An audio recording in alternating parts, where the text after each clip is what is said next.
Hey, Clark. Still not live. There we go.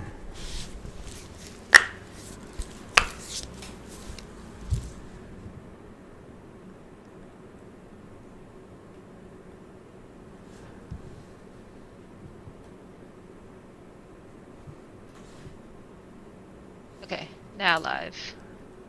Now live. There we go.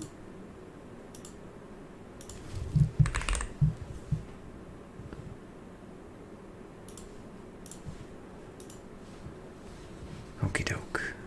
Well, coder keyframe interval. Let's go to the chat.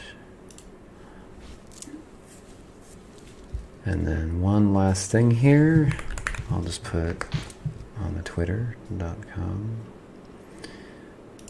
And then we'll be good. Well, coder keyframe. Let's go chat. Ooh, am I echoing? And then one last thing here. I'll just put it on Twitter. And then we'll be good.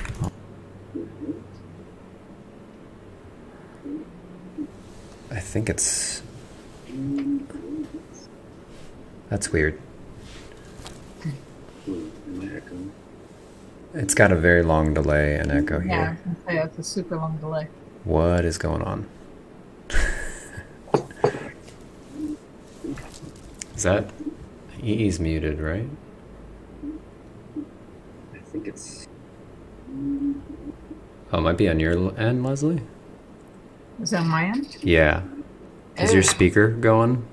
delay. Yeah, I'm not sure. What is going on? Are you like streaming the stream? Yeah, I am. Is that... Okay, do you want to mute the stream? That's Yeah, I was muted and It's deafened. on Leslie's end. Might be on your end, was it? Is that my end? Yeah. Is your speaker going? Yeah, I'm not sure.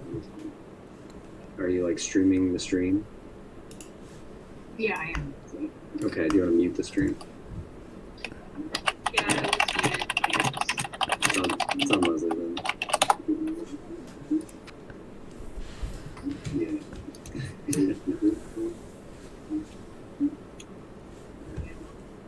Gonna have the start music soon. I should have the Wii Shop channel music here. That's not gonna get stricken down, is it? So it's all.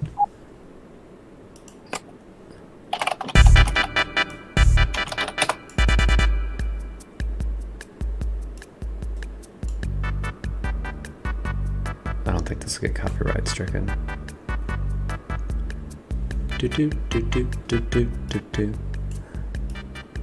Okay, I think we're good to go. Ba, ba, ba, ba, ba, ba, ba. You can't hear it, but I can. All right, I'm going to start this live now. Well, we're already live, but I'm going to put on the cameras. Let's do it. Hello. Hi, it's me, Alex, and it's you, Leslie. Hi, Leslie. Hey. Thanks for joining today. We're doing a heart-to-heart, everybody, where we talk to people, developers, specifically the Heart Machine, but someday maybe outside of Heart Machine. But for now, we're still here with the Heart Machine. Leslie, thanks for joining. Can you tell us what your title is, what you do at Heart Machine? I am a senior producer at Heart Machine. Gotcha. What does that mean to be a senior producer? I think it means a lot of different things. I mean, I'm looking at the overall aspect of the production and determining not just where we're having troubles now, but anticipating problems we might have, troubleshooting, making sure there's communication between the team, and that the production is moving forward as smoothly as it can. Everyone has what they need. And how long have you been doing production stuff for? I've been doing production stuff for quite some time. So I've been in the game industry at this point around 25 years. I really started more with design, but I ended up moving over to become both design and production when I was on Resistance Fall of Man. And since then, I've been frequently working in dual roles of design and production. This is actually probably the first position I was in where I was doing primarily production. So you've kind of split between design and production. You started out doing more design work. Can you tell me a little bit about your history there when you got started in the industry? Sure. I actually started in the industry back in the mid-90s. My first game was Monty Python the Holy Grail. Ooh. And then took a little break and then came back to the industry. I started out in QA, actually. I worked my way up from QA. And then I had an opportunity to become a designer at Insomniac Games, where I was one of the original 3 designers of Ratchet and Clank. And from there, I worked on many Ratchet titles, Resistance Fall of Man, and ended up co-founding my own studios. We have some trailers that we can watch also. If I'm going to pop those on real quick, we can do, there we go. Uh-oh, that's the wrong scale. Silly me. Let me fix that. So while I'm fixing this scale, because good old OBS loves to screw with scale, on Ratchet and Clank specifically, can you tell us a little bit about the history there and kind of your experience on that project? Sure. I came in a little ways into the first Ratchet and Clank title. I had technically done design work on my Python Holy Grail before that, so it wasn't my absolute first design job, but it was still an early one for me.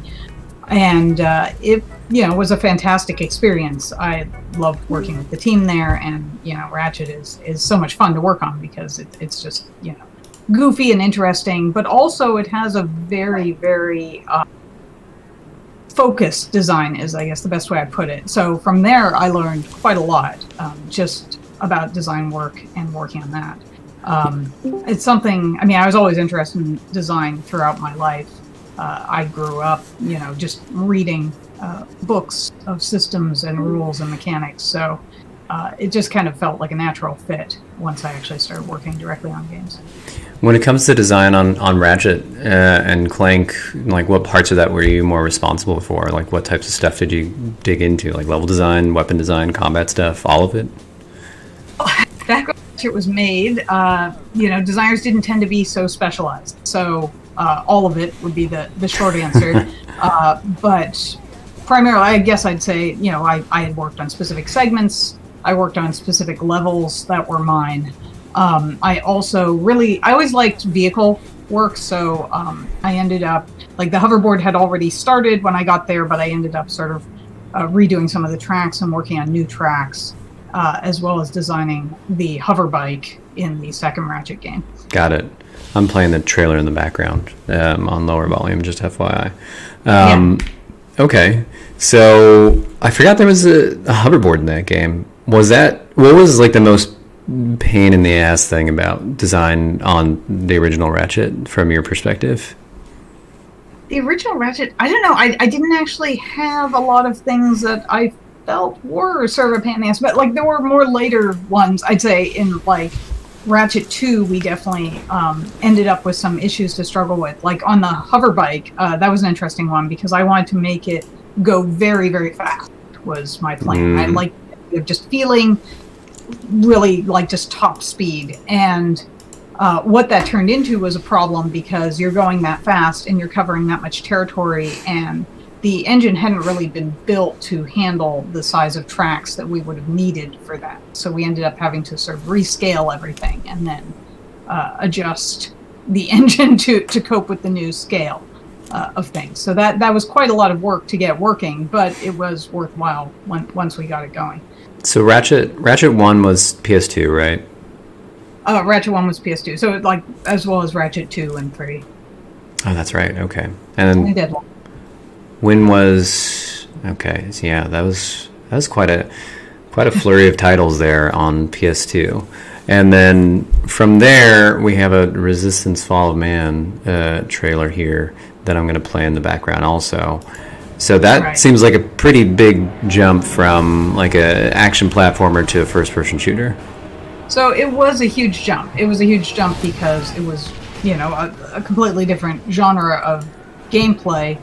It also was a very different style from sort of the goofy cartoony stuff that you saw in Spyro and Ratchet to this much more gritty, serious look to things. And then on top of it, it was a PlayStation 3 launch title, so Right. we were getting to the hardware and still trying to figure out what its capabilities would be even while we developed it. Yeah, what was that like having to work on a launch title for a platform that was basically one of the cornerstones for it, right? Yeah. It was, it was very challenging because mostly because, again, we didn't know what its capabilities would be. I mean, fortunately, Insomniac has a lot of just really, really talented people there who were able to kind of, lock down kind of what it was capable of, but there was a lot of early experimentation. Some of it, worked out, some of it didn't, as with most pre-production. But there were definitely a lot of unknowns and a lot of exploration. There were all sorts of things that we did not, put in production because we tried them out in pre-production. And like, no, that's not really working for us. What was the one that was on like the most to you on that front that didn't make it in?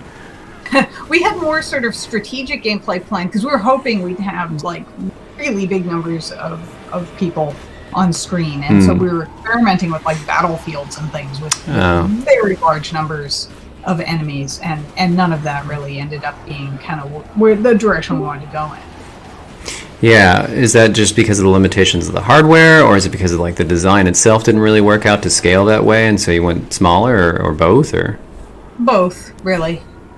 It is a challenge to design sort of large-scale combats like that, and it's sort of very fundamentally different experience than just the shooter experience, which is very, moment to moment. So I was both a design decision and based on the technical things. I'd say it was probably more of a design decision than a technical problem.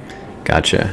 And so, as far as like the production side goes, like everyone wears a lot of different hats, and especially as like teams are smaller and then growing. So was part of your work as you were doing design stuff sort of self-production and like getting involved in production in some level, even when you were more core design?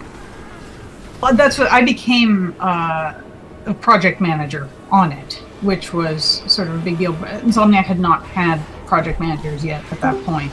So I was both the lead designer and the project manager, and juggling both, which on as well as on the launch title, and only really being my third full game at Insomniac. It was definitely a lot to take on. Yeah, but I learned a lot. I didn't end up staying for the entirety of Resistance. I left partway into production. Gotcha. But I did enjoy sort of the work I did on it, and I took those learnings for future titles when I also ended up working in both design and production. Can you kind of speak to like what is every studio is different, right? Like about like roles, like there's a lot of like crossover in the Venn diagram, like when you say I'm a producer, but when you say a project manager, for example, like at that studio and at that time, what did that really mean? What was that role? What did that encompass besides everything? Like more specifically? Well, it was tracking really what the other departments were exploring and the timelines on those. So that was a lot of it.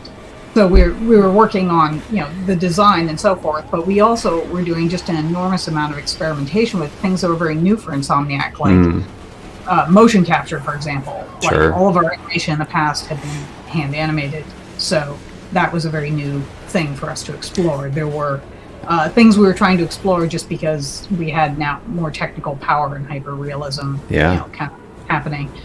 So things with just art styles and different approaches to narrative. There were a lot of things. Basically every department was experimenting during pre-production.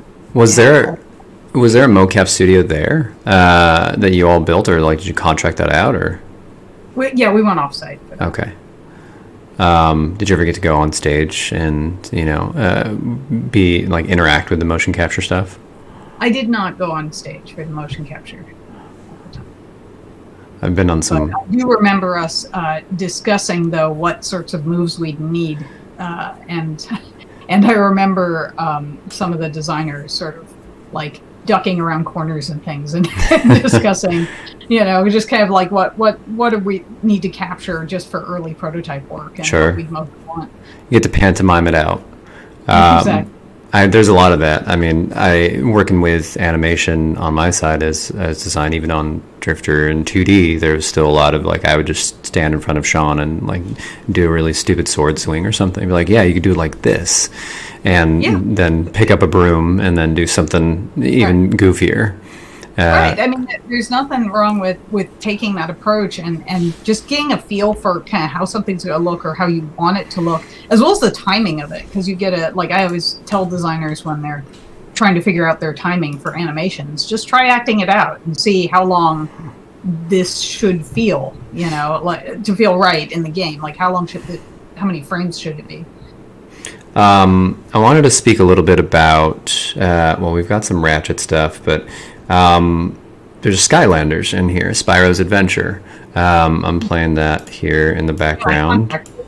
Yeah, you contracted that. Can you talk about Skylanders experience a bit? Yeah, so I was brought in to do some contract work on that early on. I did a bunch of boss design and level design for them. I actually don't know what parts are in the game or not because I never did actually end up playing through the final game. I was too busy at that point, but I did a bunch of work with them.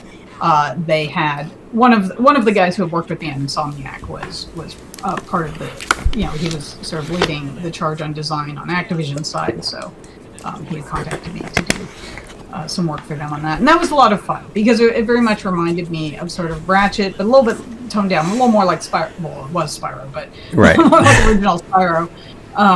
And yeah, it was just kind of fun doing that kind of tight level design. Yeah. So the original Spyro was Insomniac, right? Yes. And then they kind of got branched out into this toys to life type of thing, and then a different studio started taking over that stuff, right? Was it like Toys for Bob or something? Right, because Spyro was belonged to Universal. Right. So they ended up sort of doing other things with the property after Insomniac started working with Sony. Well, I remember the Skylander series being pretty fascinating because of the Toys to Life thing, and then that burned out pretty quickly thereafter. It was like 3 years where it burned bright, and then it started to really wane pretty quickly after that. There were a lot of other toy things coming out. There was that Disney title and Infinity. So Yeah. the toy collectibles were definitely appealing for a while. But It has its own inherent design problems because if you have to design around all these characters, and then if they have the toy, you don't want just that character to die, right? Like, how are you going to bring it back, or how are you going to swap out dynamically between characters and not make it overpowered? You can always switch to a new character. It's funny, we've had a couple of people who work on Skylander stuff come through Heart Machine. One of our old graphics engineers worked on one of the Skylander series or entries in the series and did a lot of like cloud tech and other things like that. And that's where he started out doing some of the cloud tech for Solar Ash with us. Okay, so Skylanders, that was a contract for you. So you said you left partway through the production of Resistance, so you didn't see it out for launch. Is that true? That's true. I left partway through Resistance after I had the opportunity to co-found a new studio, which was High Impact Games, which ended up making the Ratchet PSP titles. Oh, that's right. Let's see if I can find a Ratchet PSP trailer. So how many of those were there? There was Size Matters. There was Secret Agent Clank. There was also, we did Jack, The Lost Frontier. I was probably most involved in Size Matters. The other two I was involved with, but I was also doing work on other sort of prototypes and explorations we were doing at the time. How is that like? So you're talking about like very different hardware, like pieces of hardware and generations of hardware from like PS2 to PS3 and then PSP, which is kind of somewhere in between those pieces of hardware as far as like power and capability goes, but also not because it's a handheld and it's doing its own thing. How was that experience working on those kind of major evolutions and changes in hardware? The big problem wasn't actually the power of the hardware. Our biggest issue was actually the interface from the hardware. Right? The PSP only had the one stick. And so suddenly camera became a much bigger problem for us. Gotcha.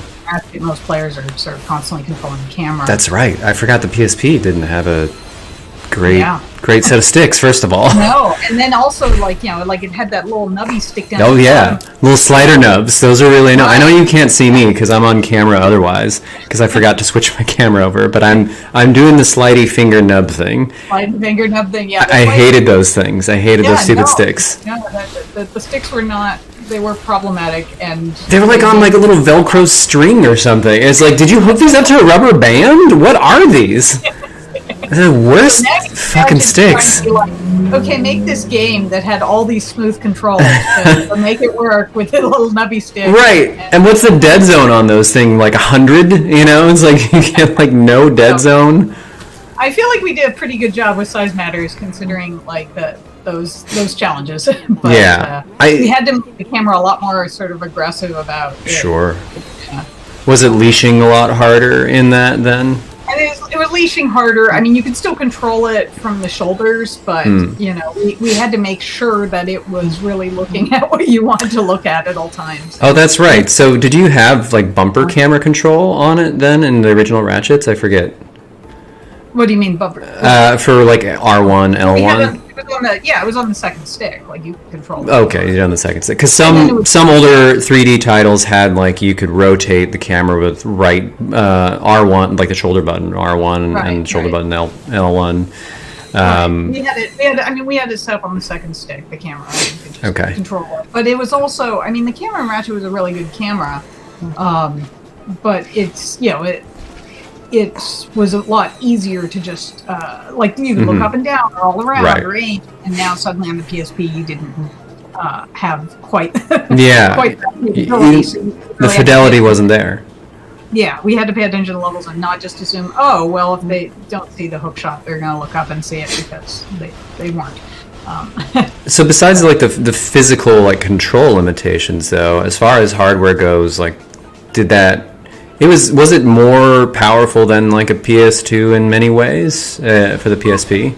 Pretty well with the power, I think. I mean, we were fortunate. We had really good engine programmers, really talented guys, and we had a custom engine that we had built for it. I think we did pretty well with kind of not making it feel like the quality had diminished from Ratchet. Was it a different engine, or was it that same engine just repurposed for PSP? It was our engine. We built it from scratch. Okay. We from Insomniac we had some models and things to work with, but mostly, even then, we pretty much built almost everything ourselves. Gotcha. Okay, and so from there, what was your history after kind of the PSP ventures? So we worked there, and like I said, I worked on some other prototypes for other companies while with High Impact. Eventually, I left High Impact and started a studio. This was right when sort of phone games were first starting to get larger, and started a second, smaller studio called Inkling Games. And we worked on smaller titles. We had worked on some small phone games. We worked on an XBLA title, which unfortunately did not release mainly because XBLA sales started to go down at the time. We were pretty expensive on the scale of XBLA titles. Sure. But we had a good time though working on a bunch of different projects. We even worked on a sort of an independent project called the Unearth Initiative. We had it shown at Indiecade at one point. again, we didn't finish that one to launch, but we got quite a lot of it done. Maybe one day. But Maybe one yeah, day. it was maybe one day. You know, I still have it, like the code and assets. But yeah, it was interesting working on smaller titles, and that was also when I was doing the contracting work with Skylanders. I contracted with many companies like Activision, Disney, Google, and some other independent companies as well. Gotcha. What, I guess out of all the Ratchet titles, what was your favorite one to work on? Like, what was the one that you felt like had the, I don't know, most unique design in it, or just, was kind of the best adventure for you?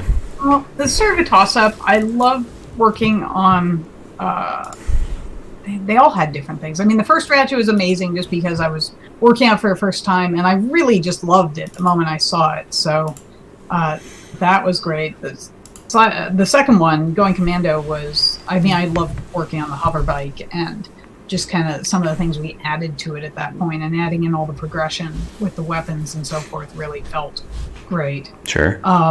The Size Matters was fun because that was me designing essentially my own Ratchet title from scratch, and so that was entertaining to do.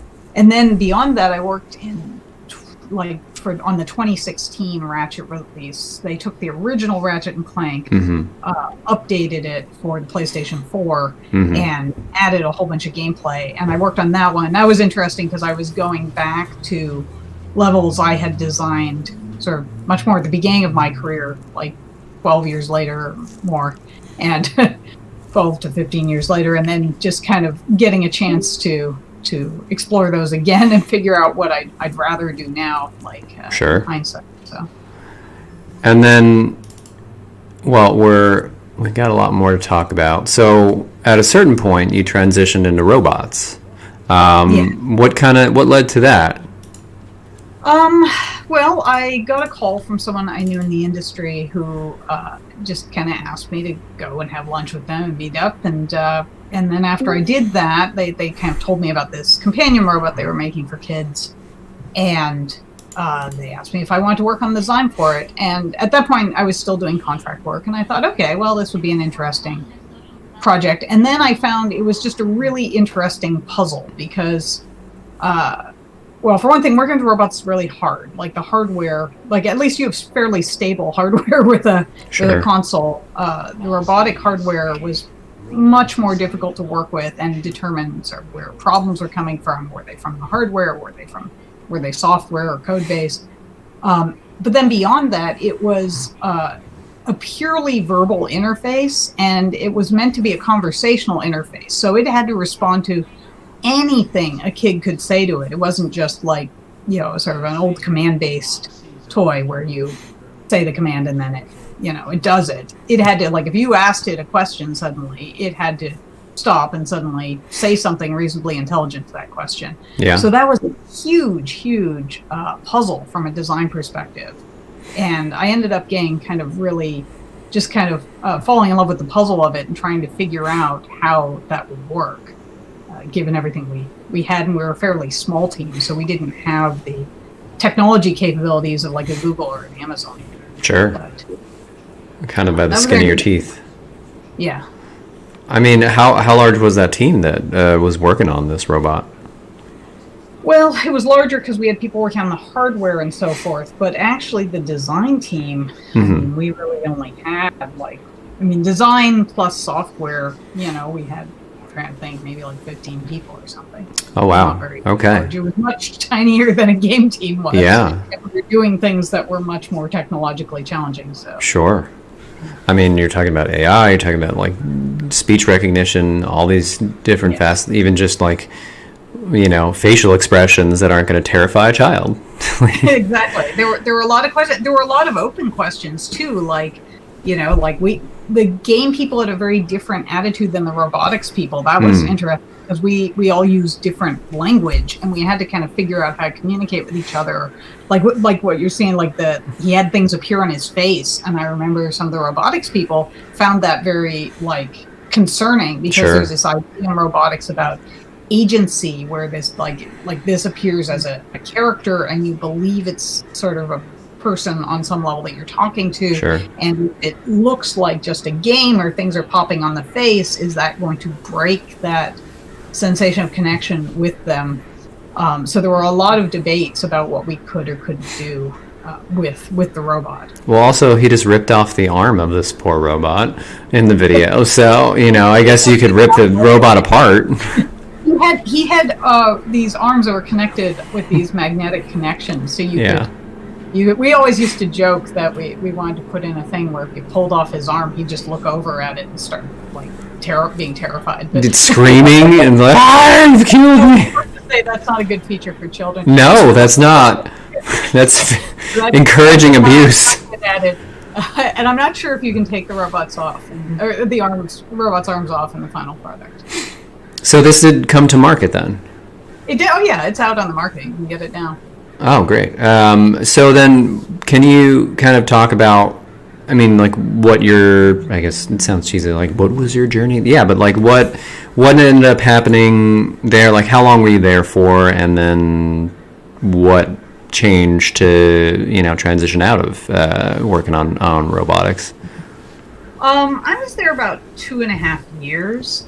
At that point, I think, like, I was really starting to miss games. Like, the puzzle of the robot was really, really fascinating, and also there are a lot of things, as I mentioned, that are very frustrating about working on a robot. Things that are just considered, like, known quantities in the game industry would be a challenge with the robot, just simple debugging things or other issues in terms of planning content. So, and I was thinking, it might be nice at that point to go back to games. So at that was, unfortunately, timing-wise for me, was right when COVID hit. Yeah. So it was not a change that I made immediately. I sort of ended up, being at home and juggling, children suddenly returning home and other things in life before eventually going back to games. But once I was looking around and so forth, I came across Heart Machine, and that, the rest is history. And we talked, and then you decided to join up. Well, let's talk a little bit about production at Heart Machine. Let's get into the, I guess, not too nitty-gritty, but sort of higher level stuff here. I have a screenshot up, and we're kind of looking up at our Tom's Planner. Do you want to describe, what we're looking at generally speaking here? This is a timeline, and for planning, but please, like any details or things that you want to talk about how we use this. Yeah, this is what's known as a Gantt chart program. And what we do with this is we use this mainly for determining, looking forward to the future and determining, like what is likely to make it in or not. I mean, the thing is that people give estimates, and estimates, often are more or less accurate, and you have to make a lot of sudden changes in production. But what you can do is just kind of look at the overall amount of work and go, okay, if someone's working on this for this long, are we going to have time to do all these things? Do we need to cut back on these things? Do we want to prioritize other things? And it gives us sort of a basis for a discussion there. Also, people just like looking at colored bars. I love looking at colored bars. They're great. I am not being sarcastic. I genuinely do. It's very helpful. I think, as I've done a bunch of production work, because, we were very small in the beginning, just like a handful of folks. And so we're all kind of self-producing / I was doing a lot of charts and things like this. We used to use different software. Tom's Planner is weird, just as an aside, because it feels like a piece of software from like 2001, but it's still very usable and good. But then they have like a very explicit function where it's like print is a major button there. That's like, okay, this is for like 70-year-olds basically. It is kind of ancient. I totally agree with that. I would much rather. I have not found a project management tool in games that I feel does all the things I want it. No. Right, and that's the main problem. Like, I would Yep. love to have. We use multiple tools, and I would love to have one tool that kind of did Yeah. all of them. So when we update our tasks, because we have Kanban boards for Right. checking on people's tasks, we follow the agile production system, and looking at that, I would love all that to link to Yep. this Gantt chart. But Yeah, we tried. I mean, you and I went back and forth for months looking at a lot of different pieces of software, like stuff that's industry standard, like Smartsheet and whatever else, and Smartsheets, I don't know, whatever. And it feels like nothing's really made for games, or it's never really made for the game you're making, or the project, or the group that you are. That's been my experience through 10 years of games development. I'm wondering if that's been your experience through longer. yeah, I think on some level things have improved. I mean, back on Resistance, I remember using like Microsoft Project and things. Oh gosh, yeah. Yeah, exactly. And back on Ratchet 1, I remember our bug system was FileMaker Pro. Ooh. But so things have evolved, but at the same time, yeah, there are things that are left out of things. Or you have a system like Jira, which does a lot of things, but it almost Very does too powerful. many things. Yeah. It does so many things that it makes it very hard for a lot of users, and Yeah. that can be difficult on a team where you're Yeah. you want your artist to jump in and look at their tasks, Right. and they don't need to learn a complex piece of software. They just No. really want to look at their tasks. So That's the thing. Yeah, like games are such a hybrid like set of disciplines trying to work together that one system, even if it works really well for one part of the team, might not work very well for an entirely different part of the team. You could kind of force it, but it doesn't feel natural. And the main thing for me from like game production and just direction and whatever else is like the least amount of friction that you have is probably the most important factor in like getting people to use your tools consistently. Right. Like the tool doesn't really matter so much if people aren't going to use it. So if it's a janky tool but everyone uses it, like sure, great, like that's all we really need is for people to consistently look at things and be on the same page, because otherwise you can turn into a nightmare fiasco where you can't track anything.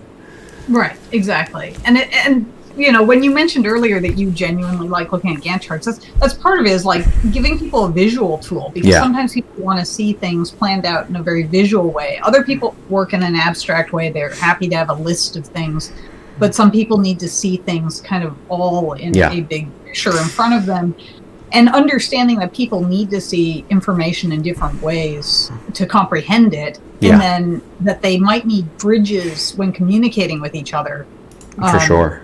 Is definitely helpful. So that's what I find. Like ultimately, I'd love to have a tool that does everything, but if we have to use multiple tools that I mean, that's address everyone's needs, then that's okay. the closest we've gotten is probably Notion, and Notion has a lot that it does, but its sort of inherent flaw is similar to Jira, but in a different way, where it's like it does a lot of things, and it does some things really well, and it does some things like you have to be very manual about it, or it's just like not quite good enough. And so it never quite gets you all the things you need. And so you still need to use like an Excel sheet to do like really complicated spreadsheets with dedicated formulas, or, to really track progress in a more automated way. You kind of have to have something like this, which is Hack and Plan that I have up on the screen right now, which is our task tracking software, which maybe you want to talk about that a little bit for a moment.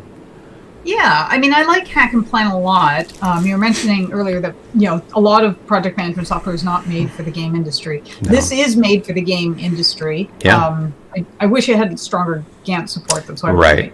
we're using Tom's planner. But they do. I'm hoping eventually they add it, because it has a lot of features that are useful for games. Like Yeah. you can actually kind of break down your game design in a model in the project management program, and then attach tasks to it. So instead of just saying, well, is this task done or not, or how many engineering tasks are done, you can say, like if you have a hoverboard, right, you could say, oh, well, what are We have all a the hoverboard. things that need to be made for a hoverboard? Well, we need to actually build the model, and we need to do all the animations, the characters on the hoverboard, and the engineer needs to implement it, and the visual effects artist needs to put the effects on, and the audio person has to put all the sound on, and all those tasks can be attached to hoverboard so you could look at it and say, oh, the hoverboard is now like 70% of the way there. Oh, there's still open tasks on it. And that's kind of a nice model. It's a really handy way of being able to look at things. And it's easy for artists and things to look at their personal tasks and just kind of switch columns and give indications as to what state it's in or attach screenshots and so forth. So I found it a pretty good tool overall. It's definitely one of the more solid ones. Again, like you and I have spent too many hours just like deeply investigating.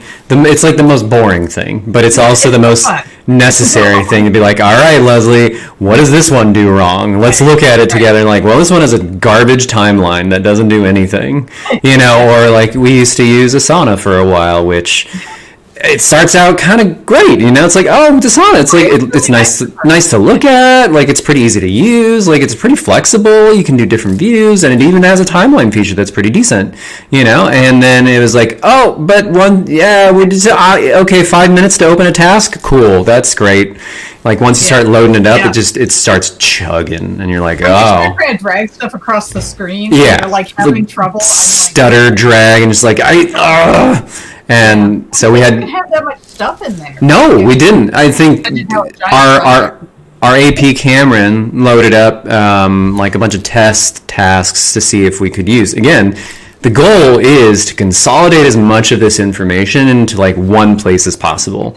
Because as soon as you start breaking it out in like multiple pieces of software, you can imagine it's like, well, then people have to think about those different places and like, now I got to go to Asana, now I got to go to Hack and Plan, now I got to go to this place, now I got to go to Notion. And it's like, it's a lot of mental overhead. And so the goal again is like from direction, production, whatever else at the high levels, like get everything as consolidated as possible to have like as singular a source of truth as possible. And when you start breaking that stuff down, like communication starts breaking down. And, but what's even worse is when that software just like chugs so hard that people don't even want to use it anymore. You don't want to drive people away from the software. No, because that's the last thing you want. Everyone at Heart Machine has been really great about engaging with the production software and updating like kind of what the state of things are and really communicating to people. It's a great team for communication with each other and production. And so except for that one guy. But if we make it really hard for them, I have no doubt eventually. Yeah.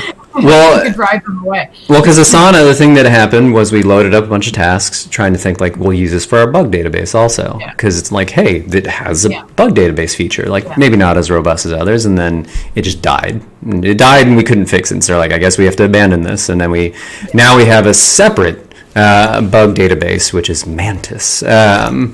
If you've never heard of Mantis, it's called Mantis. But it's this strange kind of dance that we play from, where like I can assign tasks or whatever at a high level or break down spec sheets, for design, and like that involves multiple disciplines, and then we have to generate tasks out of that stuff and we have to put it in the appropriate places, or we have to get information from our QA and be like, all right, that goes in the bug database, or does that go in a task list? And then, it's just, it feels like a perpetual problem to solve for production. Like it's never really over figuring out just the workflow and pipeline. I don't know if you feel that way.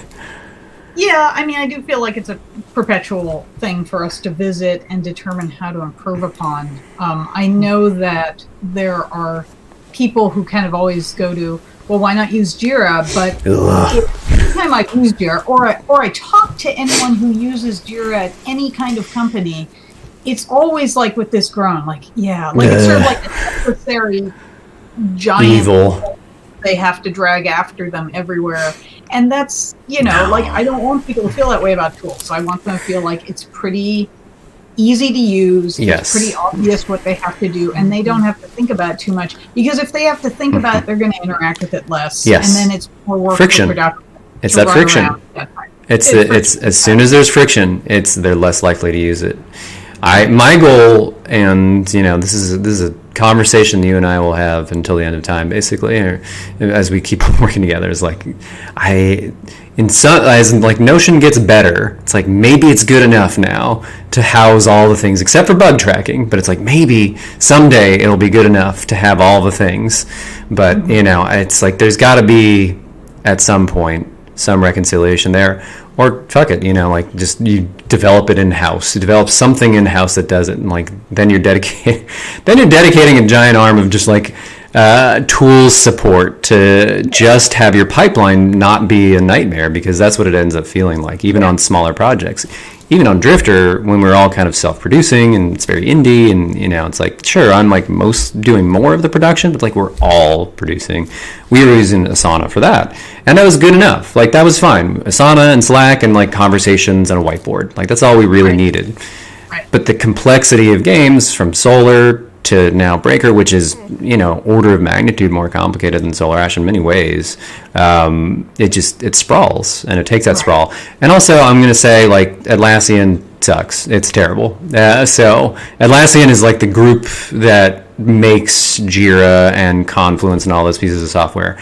If you use that at your job, I'm sorry. Not on behalf of everyone, I'm sorry for that, because we used Jira and Confluence on Solar, and it did its job. It's true. And it's good at some things for sure. But it's also one of those companies like Adobe, which they're definitely never going to sponsor these videos anymore. Sorry. Big sponsorship bucks from Atlassian and Adobe. They're tools that it feels like you're forced to use in an industry. Like you said, they follow you from your jobs. It's like, I can't not use Adobe products, and a lot of companies can't not use like Atlassian products. And so they have no incentive to make those products better. And Jira has been the same garbage pile of code that they've been adding noodles into for 15 years, because they don't give a fuck, because they don't have to, because they're just like, whatever, you're going to use it anyway, so I mean, like, I don't care about your problem that's been on the board for 5 years now. Like, you can go search around, like, big weird bugs and features that were supposed to be working are like, the same problem exists 5 years later, so. And why not give the money to a smaller company that is actively invested in improving things for you? Like Hack and Plan. So if you're in games and you're looking for sweet management software that actually is made for games and is pretty good and is used by a team that it has like, need for bigger sprawl, it's like, hey, Hack and Plan's worked out pretty decently. If you are sick of Jira, that's my advice. I don't know, Lesley, do you endorse that advice? Yeah, I would endorse it. Okay. Anything else you want to talk about here on production, specifically with Heart Machine, or just in general on production and kind of things that might be pointers before we go into Q&A stuff as we come into the tail end of this? Not specifically. I think we covered most of it there. Questions? I have a question for you on production. So I guess this maybe is like a good wrapper question for you to segue into other questions from other folks that are not me or you. Kind of the differences between design and production are vast, right? But there's also a lot of crossover there because it's organizational skills at the end of the day. It's hierarchical thinking, it's prioritization, it's a lot of these things. And it seems to me like a lot of designers end up kind of falling into or being also good at production in some way or another because of those factors. I wonder for you specifically, like having done a lot of both in different respects at different scale of teams and like watching teams grow and being at very different companies now between like Insomniac, Heart Machine, your own companies, robot stuff and everything else. What's the biggest differences between, or like what's the single, let me ask it this way. What's the biggest difference between production and design really that you find, I guess, we would think would have more crossover, but ends up not having much relation at all? So things you actually think would actually be related. Yeah, things you would think. I mean, maybe that's a tough question to put you on the spot for. I'm sorry, I'm the tough question asker today because we're talking about production stuff and it gets my brain going. Well, I think one difference is that you think about, design is sort of planning out features. And production also needs to plan out those features on a different level, right? They're both planning out features. But design is sort of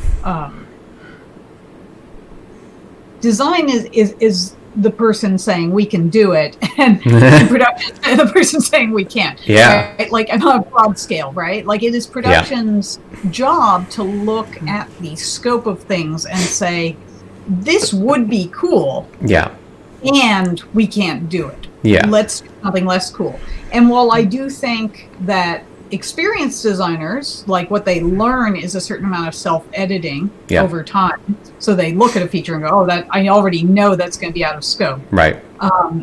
But still, they want to push the envelope to some extent because you want to get in as much cool stuff as you possibly can. Yeah. So even though you're planning it out, you're planning it from the point of view of how much cool stuff can I get in? Whereas production has to be inherently cynical about it. They have to go, I know you want to get in all this stuff, but really people are going to take vacations, they're going to get sick, and you know, and some things take longer than you expect them to. So yeah, it may look like you can get all this stuff, but actually, you know what, let's try and get in 3/4 or half of that. Right. So that's where it is. It's like, even though you're both planning out maybe even the same feature, you know, one side is going from the optimistic viewpoint of how many cool things can we get in, and the other is the natural balance. And so that's where it can be difficult doing both, and you have to have a really strong sense of sort of the balance of things, because if you don't have that balance correct and you're fulfilling both roles,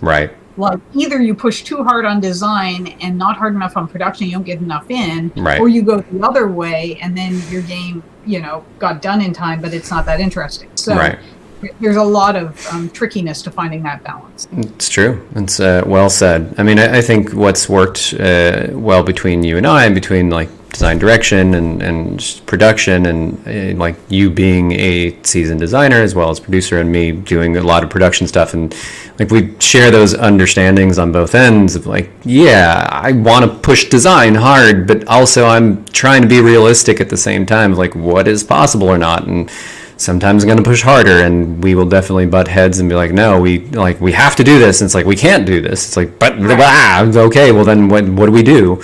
And that's always the trickiest part in my mind, for sure, is that delicate balance, you know, between the wants and needs and realities, which never is going to be easy, but we try our best. Okay, we're running up on time soon, so I'm going to open this up to some questions from folks. Looks like, I'm sorry, I was echoing this whole time. I guess it was melodramatic, I hope. Okay, questions. Perfectly mediocre. What is your third favorite dinosaur, Lesley? I'm going to go with the Archaeopteryx. Archaeopteryx? Yeah, the Archaeopteryx, where it's like the first evidence, like fossil evidence that was found of dinosaurs evolving into birds. Okay. The kind of dinosaur, and then it had like traces of feathers on it. And when I was a kid, I had a dinosaur book, and this was before, you know, there was great just computer graphic manipulation of things. So they had done photographs of dinosaurs, and these actually had to be models aged to look realistic in a very elaborate way. That's cool. There was a great one of the Archaeopteryx. So that's great. Nick's third favorite. Yeah, it reminds me of like when archaeology was still a very young thing, like discipline, and they would shove a bunch of bones together and be like, that's a dinosaur, right? And then you find out like 50 years later, it's like that's a pelvis that you put on it. That's not its face. Sorry. Hey bro, that ain't its face. Okay, Dormiu asks, I'm aware of this, of some of the influences of HLD, particularly Natsuka. How much have HLD's influences rubbed off in HL Breaker in terms of character design? A lot. I was the character designer for Drifter primarily, though Casey Hunt did a lot of excellent character design as well. Sean Ward also did a bunch of amazing stuff there too. But I was the one that did the Drifter and a bunch of other like key designs. So same with Breaker. I did like the kind of initial character concepts for this stuff, and a lot of them have carried through. Though Isaac on this team has been incredible, and like really kind of taking those and flying with them and evolving them over time, and they've changed a lot. So, and there's a lot more characters, so I couldn't possibly design all those characters, all the things going on. But yeah, I mean, there's common threads between both, not just like me as an artist or, you know, the lineage of that game, but also just the influences we look to across different mediums, and certainly that evolves over time. Like you'll see how some of these characters maybe look more like streetwear, like modern kind of cool gothy streetwear stuff, more than just like simple capes and things, because things have to change when they come from pixel art versus 3D. There's a whole world of different stuff that we can talk about for that. Okay, let's see, some other stuff. Thoughts on being productive, specifically around tracking and prioritizing personal tasks that need to be done. Lesley? You know, so there's a couple things. I mean, some are like the obvious things, like, you know, make lists, right? Organize things. But some of it too is to just understand and accept that no one is maximally productive, right? Like, even if you have someone working really hard on stuff, you know, they take coffee breaks, things happen, their car breaks down. So whenever you plan out stuff for yourself, have an understanding of what are the most important things to get done or when things need to be done, but also plan for yourself that not all things will get done, and be forgiving about that as well. So just kind of keeping things organized, but also giving yourself that time. So it's not like you're constantly feeling like you're failing to achieve that giant list of things you need to get done. Yeah, it's a stack. It's a big stack, and it can feel overwhelming. Yeah. Any advice for folks who want to get started in game production? Okay. Well, there's a number of pieces of advice there.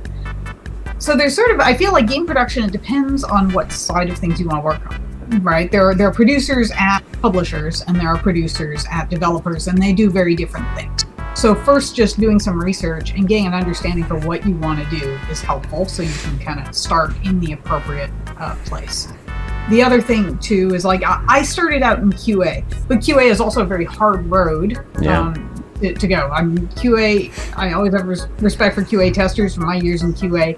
It is a lot of hard work. And when you're at a publisher, it's very hard to get promoted out of QA. It's a little easier if you're at a developer where it might be smaller and the test team is there, unless it's a giant developer working for a publisher. So if you can get in some other fashion, great. But mostly it's just showing that you have a willingness to communicate with people, get things done, that you have an eagerness to be on top of things, and you are going to go out of your way to do that. I have an AP that I hired many years ago, and I always remember the thing that impressed me at his interview was one of the things we had mentioned as part of the job was that, hey, if the team works late hours, we need you to get food for the team. And it was just an offhand thing we mentioned in the list of all the things we wanted the AP to do. But he showed up, this was pre-internet, so maybe it was had more meaningful impact then, but he showed up with a folder of menus that he had gotten from all the restaurants in nice. A few square mile radius of the studio, to show like he was ready. He was already organized and ready to jump on things. And those kinds of little things can really have an impact on people. They realize that you're willing to go to that extra effort, and you're going to proactively figure out problems. That you care about them also, importantly. Like as a producer, that you kind of have their backs, like that's an important factor. Right, exactly. And it's important for producers to be solving problems for the team. So showing that you're willing to go ahead and try to solve problems for the team and make them your problems is a great sign. Yeah. I mean, I never feel like you have my back, Lesley, so, that's why. Well, that's just because I'm constantly trying to ambush you. Yeah, constantly, always. In meetings, just sabotaging me, undermining. It's always, same story. No, Lesley has been an incredible support, and, kind of cornerstone in a lot of ways for the studio as we've moved forward and grown. And it's been really incredible having you on board for this stuff. And you've become such an important part of our process and, plans for the future and all that stuff. So I'll get sappy and say thanks for doing such good work with us, Lesley. Well, thank you, because I've loved working at Heart Machine, and to get sappy too, like Heart Machine is an amazing place to work. I think, working with you has been fantastic. The team at Heart Machine is amazing, and I think I'm working with really talented people every day. And at this point in my career, I've realized that just being happy where you work is the most important thing that you need to have when you're looking for a place that you're going to spend a long time at. It's good advice. I mean, at this point in my career, like I've worked at some places that I didn't necessarily like for a lot of different reasons. And at a certain point, sometimes people have this realization later in life or earlier, or maybe not at all. But for me, I decided back in, it was like my mid-20s, that like when I got really, really sick and was basically on my deathbed, and decided like I'm not going to do things that I don't really want to do anymore. And that's when I decided to kick off Heart Machine and do this stuff. And I've been very fortunate to be able to find really amazing people to work with, because that's kind of the biggest goal overall, beyond like, sure, it's satisfying creative endeavors and all that, like that's all wonderful and well and good. But really, like, coming to work and talking to dope people every day, people that are on dope. Now, talking to really good, well-natured, well-meaning, intelligent, not jerks is a major goal for Heart Machine. And trying to, find those types of folks, not always easy, but when we do, like you, like it works out really well, because turns out you can be pretty well adjusted and just do good work together, and you don't have to be like you don't got to be a jerk. So I have one more question here, and then we can call it a day here. I hope the Wii Shop music is pleasant for everybody, because I think I'm going to keep this as a theme going forward. Some sort of won't be struck down video game music in the background as we do these. I realize that we're like a year into doing these types of things, and just now I'm figuring out, background music, that would be good. But let me know if it's balanced well enough against the audio. All right, so last question here goes to you, Lesley. Well, there's two questions. I'll answer one really quickly from Fancy Walrus. Potential crossover with another studio sometime in the far future? I mean, there's always potential crossover, because like we're still part of the indie community, even though we've grown. And so, we were just in Dead Cells, for example. The Drifter was in Dead Cells, and that was super cool. The Dead Cells folks are awesome. They're amazing. We keep in touch. Everyone's friends with everybody in the industry, so it's like, who knows what's on the horizon for any of that stuff in the future.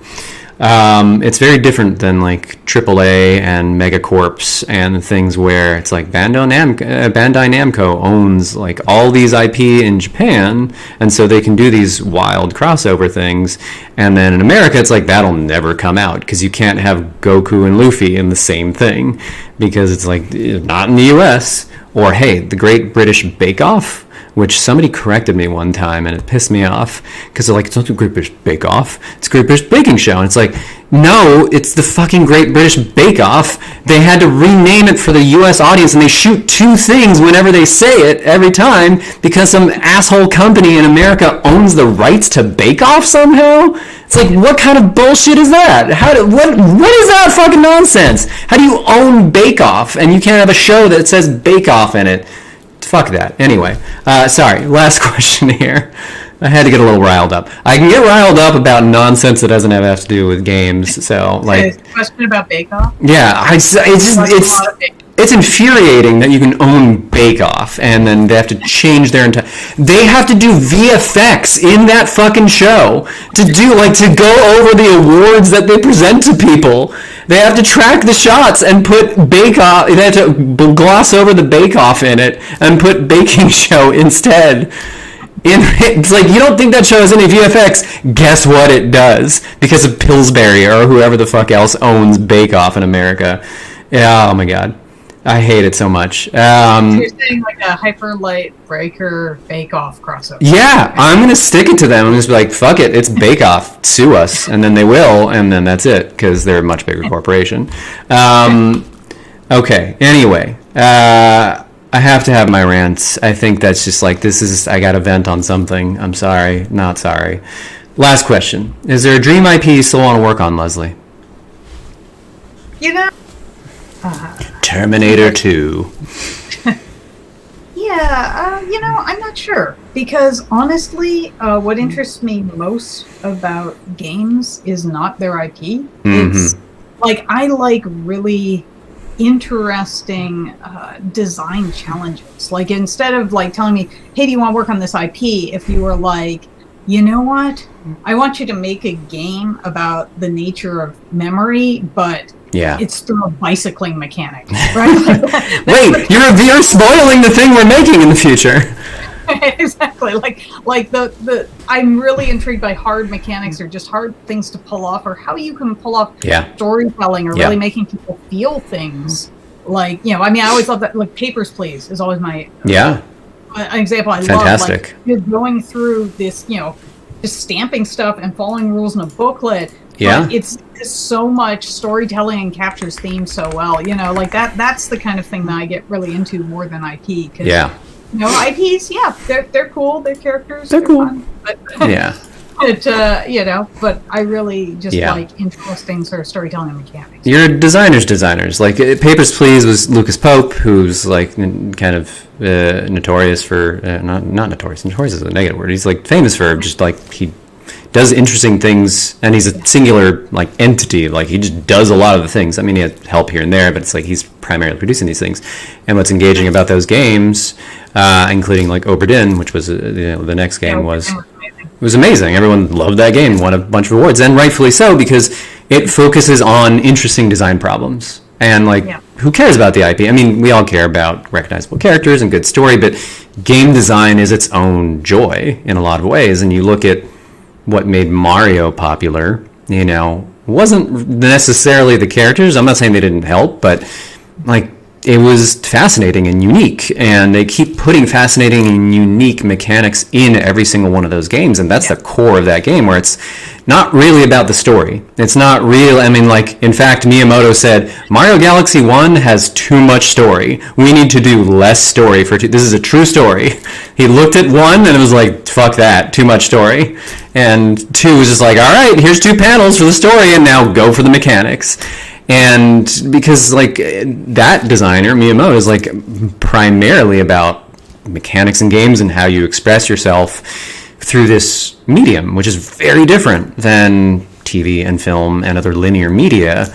Like, it's not linear media. This has player expression. This has agency. This has ownership in some ways. And so, those design problems, I agree, like, far more engaging than just like, could we make a Marvel game? Which, sure. I would totally make a Marvel game, though. I do love comics. I say that sarcastically, but also it's like, I mean, it'd be cool to make a Marvel game. It'd be great. Like, there's IP out there, like Jet Set Radio. Like, fuck yeah, I'd help making a Jet Set Radio thing, or Star Fox, or F-Zero. Like, I do Star Fox too. Yeah, like, there's a lot of amazing IPs out there. There is that aren't being used. That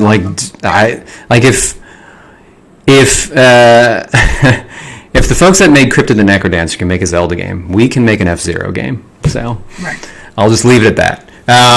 That's not a promise. That's just like hey, that could be a future. Petition Nintendo. Give us the F-Zero IP. Okay. Lesley, thank you so much for hanging out here and doing this chat. And we'll scoot on out of here, and we'll see everybody for the next Heart to Heart next year at some point, probably in January, because we keep trying to do these once a month, and we still have folks to talk to at the team. And just an FYI, I'm going to start to try and bring in other devs, other friends of the show, I guess, or friends of Heart Machine. Maybe some people that you know. So I'm going to try and start to expand out and reach out to other folks just to get their experiences, because while it's great to talk to people here at Heart Machine, branching out and getting as wide an array of experiences as possible is also a key to me for just showcasing what goes into making games. And so it's really great to have, your experiences here, Lesley, and kind of your history and the kind of wildly different things you worked on over your career, which is, I get it. I've also worked on wildly different things, interrelated for sure, but Ratchet to a first-person murder shooter to some portable PSP stuff to a robot, AI robot to now heart machine stuff. That's a very colorful history there and very cool. All right, Lesley, thank you again, and I'll see you in other meetings in a little bit, and I'll see everybody else on the internet when we see you. We'll make some announcements, and we'll figure out in January when we're going to do some stuff. Follow us on Discord and also Twitter and all those things. I think it's posted in the chat. I think EE's posting that stuff. Also, if you didn't know, Solar Ash came out on Steam yesterday. So, hey, go pick up Solar Ash. I demand it of you. No, pick it up. It's cool. It's great. It's on sale. And we put a lot of time and effort and good work into it, and it turned out to be a pretty good game. So I would highly recommend, if you want to go skate around and kind of pretend that we made Jet Set Radio, then that's the closest you can get right now. Is Jet Set Radio meets Mario Galaxy meets Shadow of the Colossus. So if that sounds cool to you, that's what that game is in a nutshell.